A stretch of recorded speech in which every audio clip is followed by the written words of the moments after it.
Hey friends, it's Tess, this is Wonder Wealthy, and today I'm going to share with you how I plan and organize my days for ultimate productivity.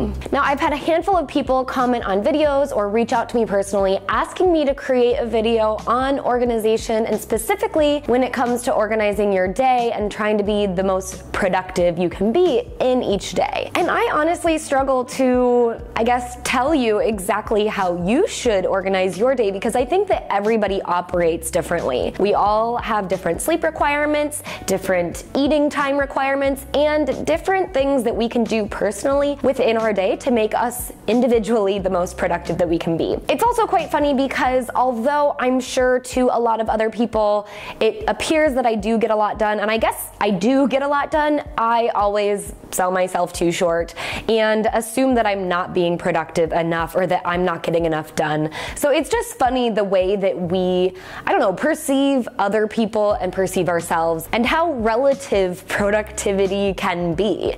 Even individually, I've always felt like when I was in school and I was a college student, I was the most productive person ever because I had so many different things that I had to get done. And it was really helpful because I had some sort of structure and obviously authority kind of holding me accountable and keeping my life in check. Whereas now that I'm on my own, especially outside of even the structure of an organization or another company, I really have to maintain my own productivity and make sure that I'm getting this stuff done. So I don't know, maybe this will help you, maybe it won't, but as much as I can provide for you, then let's get to it. So the first thing I do is actually, we can go in steps, and step one would happen the day before. If today is Tuesday, let's rewind to Monday, and as I'm winding down on Monday, I kind of look through what I've gotten done that day, and I make a list of all the things that I have left to get done in the week or even the month. I use a bullet journal, and I love that it provides me the capabilities to create these different lists wherever I want to and whenever I need to, and so I usually make a lot of my lists inside my bullet journal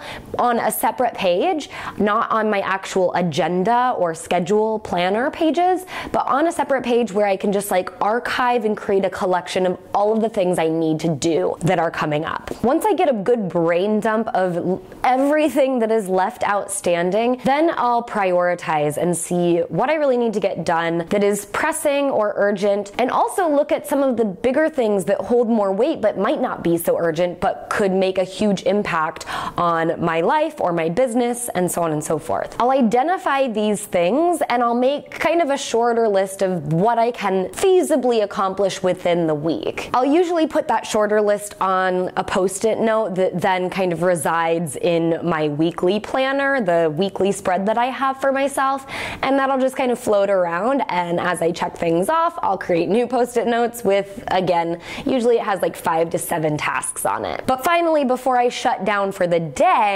I pick out the 3 key things that I need to do the next day, and that would take us to, in our imaginary calendar, Tuesday. So in Tuesday, in my actual daily planner, I will write out the 3 things that I actually have to get done that are tasks, not necessarily events, and I'll put those in the day in the order that I want to achieve them in. Now, the order is also very important because I typically try to attack things by the amount of resistance that I have against doing them. So I know that if something is pretty important, I probably have a lot of resistance towards it and won't really want to do it, and that's usually the one that I say I have to do first, because I know that if I can sit down and shoot a video and get it over with, I could do it in 20 to 40 minutes, but I will put it off all day if I let myself. So I really try to nip it in the bud in the beginning and get that done with. To be honest, I guess all of my planning and organization for each individual day happens the night before, because the next step is when I'm looking at these 3 things and looking at resistance versus what is actually just pressing and urgent and needs to get out, I'll kind of also split up my day in what is called the maker-manager schedule. One of my past business coaches turned me on to this type of schedule where you split up your maker time from your manager time. And I don't quite remember who wrote this article, but it is kind of in this old-fashioned blog post. It looks a little outdated, but it's it's still extremely relevant. So I will link that below in the description box. It's definitely worth a read. Now, the maker manager schedule is just a way to break up your day, and it splits up your maker time versus your manager time. Now, I think that everyone is a little bit different in this regard, and the way I like to think of it is maker is really what kind of flows out of you, but you could potentially have some resistance towards, and manager is really just moving pieces or having meetings or kind of doing things to check the boxes, if I do say so myself. I really try to focus on having my maker time be early in the day, because a lot of the things that are maker are things that I can have creative resistance towards, and it takes me a while to get through them.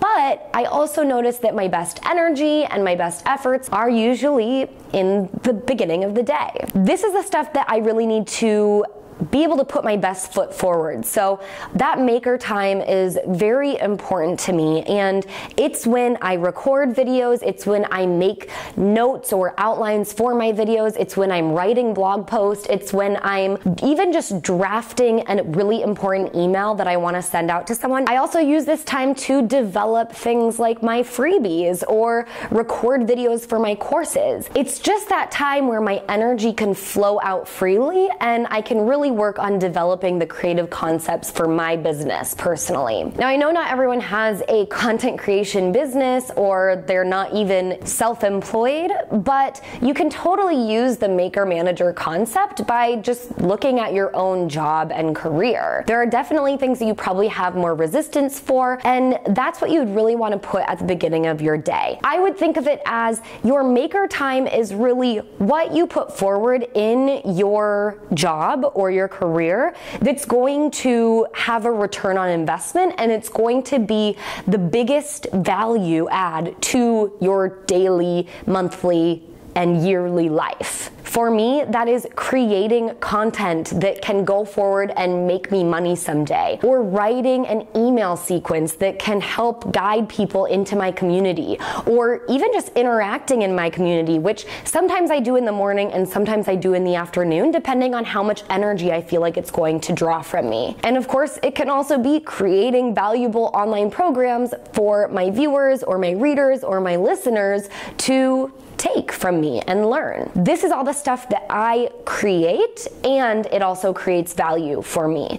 But if you are sitting in a 9-to-5 job and you're wondering how you can use this kind of productivity tool for your best efforts, it's drafting that email that's really important to you and your career, or working on a really hard project that takes a lot of creative energy from you. That stuff is best utilized in the morning. At least it is for me. And again, everyone is different. So if you get your creative spurts in the afternoon, then you might just swap the maker manager schedule. Now, the manager side is stuff like taking phone calls, sending those emails, or just doing brief responses to emails. For me, it's even sometimes editing a video, because that takes a lot less creative energy from my side than creating that video and making the notes and the outline for that video. But it could also be uploading a video, creating the thumbnail, or even just doing other administrative tasks that I still need to do to move my business forward, but it doesn't necessarily take my best use of energy. Again, if you are in your 9-to-5, it can be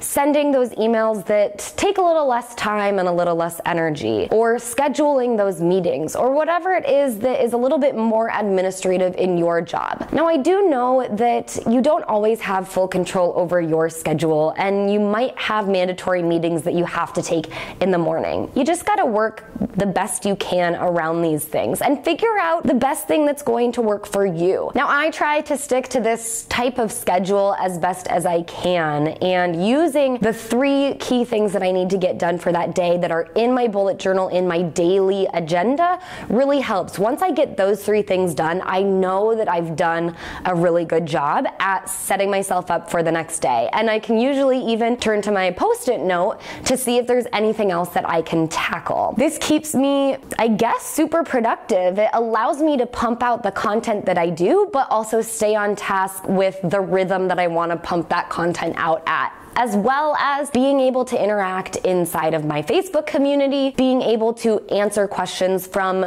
program members, and having one-on-one time time with my personal one-on-one coaching clients. There's no tried and true way that you can organize your day. You just have to do a lot of trial and error and find what works for you. And to be honest, my days are not always the most productive. Sometimes, and I'm lucky for this, but sometimes I just have to take a 20-minute nap right there on my couch. And that rejuvenates me and allows me to get back to work and try to be as productive as possible. But some days when you're in a slump, you're just in a slump. I hope that this was insightful for you. I definitely recommend you check out the Maker Manager schedule. Again, I'll link that below. And make sure that you come join us in the Wander Wealthy private Facebook community. It's a group of women who are supporting each other, who are setting goals and conquering those goals. And it's just a great place for you if you're interested in personal development, personal finance, or getting out and traveling and seeing the world. These women are driven, they're motivated, and